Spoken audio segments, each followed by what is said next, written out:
And if I'm not doing that, or I'm alienating people from hearing our message, then I'm failing. So, but dude, like I said, I could have the entire U.S. military guarding my daughter at a TwitchCon event if she made content like this, and I still wouldn't let her go, bro.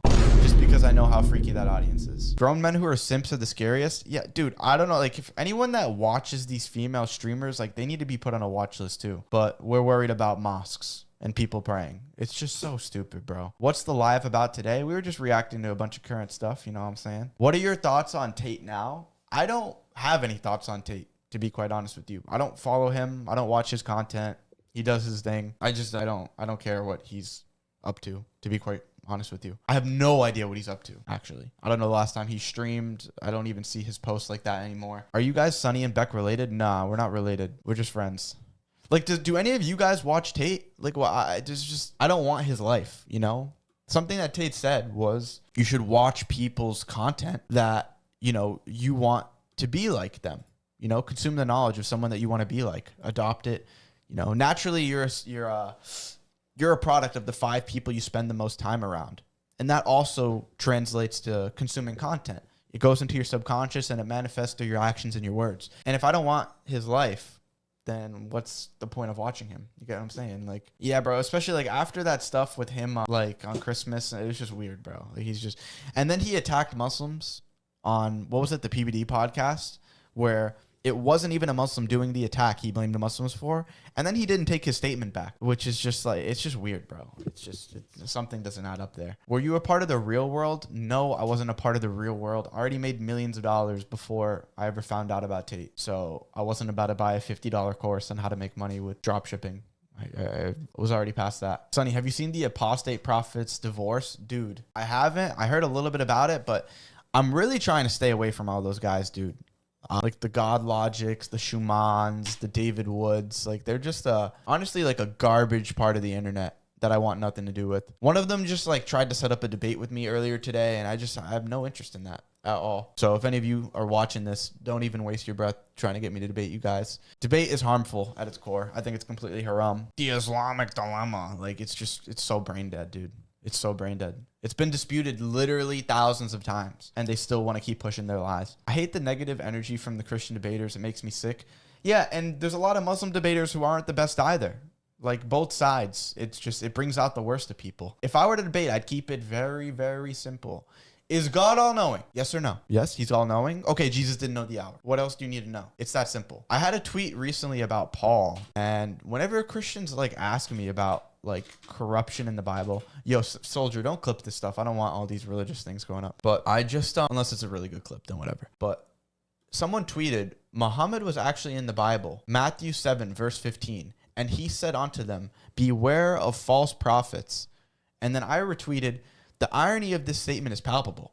Christians don't realize how much of their faith is based on trusting Paul, someone who never met Jesus in the flesh, was massacring the earliest followers of Jesus, then wrote half the Bible. You as a Christian should determine who's the real false prophet, Muhammad or Paul. So Jesus never met Paul in the flesh. Jesus warned of false prophets. So Jesus ascends to the heavens. They want to crucify him. He's up there chilling, sipping margaritas. He's good. Okay?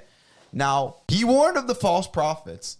Then Paul comes along and says, I met Jesus in a vision. I met God in a vision, he's saying. So he's essentially claiming to be a prophet. I don't know why this is up for debate and why this is confusing.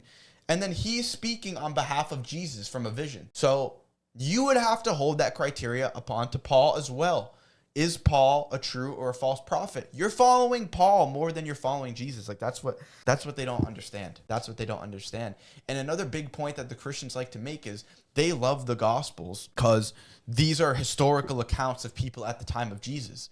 But then someone like Paul never met Jesus.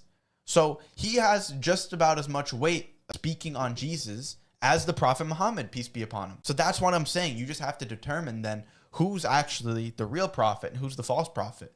It's one or the other. And he also, it's just crazy, bro. It's just like, do you guys get what I'm saying? Am I articulating this well? Yes or no? It's like, it's really hard to get through to them. But like, it really feels like God just like, he confuses them. It really just feels like he confuses them where We can't see eye to eye. Like a perfect example of that is how they can't conceptualize the Quran being the first person direct words of God. They just can't. They can't get their head around it.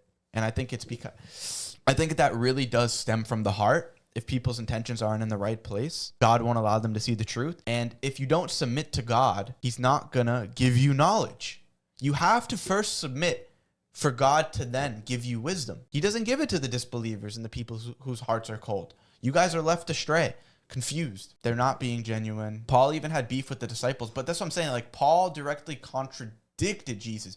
So like, if the whole point of God coming down to earth, being Jesus, was to humanify God and, you know, show he's closer to us or whatever they think exactly, then why wouldn't the Bible and the entire holy text be completed in the time of Jesus? Why would God come down just to be ascended, to then have some guy claim to meet him in a vision and then add a bunch of core doctrines like original sin, faith is through, or salvation is through faith, not works, like allowing people to eat pork, saying all foods are clean. Like he came in and changed a bunch of rules from Jesus. If God was supposed to come down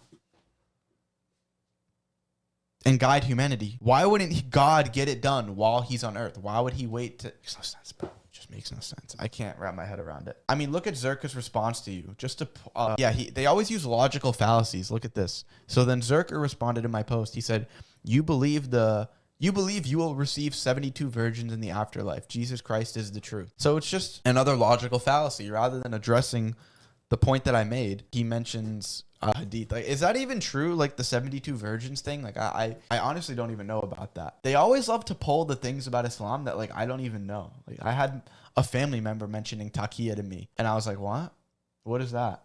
I didn't even know what it was. I don't think Zerka's a retard. I think he's just genuinely misguided. I think Zerka believes he's right. Like he really does. But see, Zerka doesn't fully submit to Christianity because he'll still talk about things like karma and non-Christian ideologies, you know? Bro, Zerka always has something dumb to say. Dude, the chat moves so quick, it's hard to read it. There's no 72 virgins. Isn't heaven just you get whatever your heart desires? Isn't it that simple? Even the pebbles in heaven are greater than anything in this world. Like, that's the heaven that I have in my mind. I don't see 72 wives and all the virgins in this. There's 72 pure women of Jannah. Virgins is a bad translation.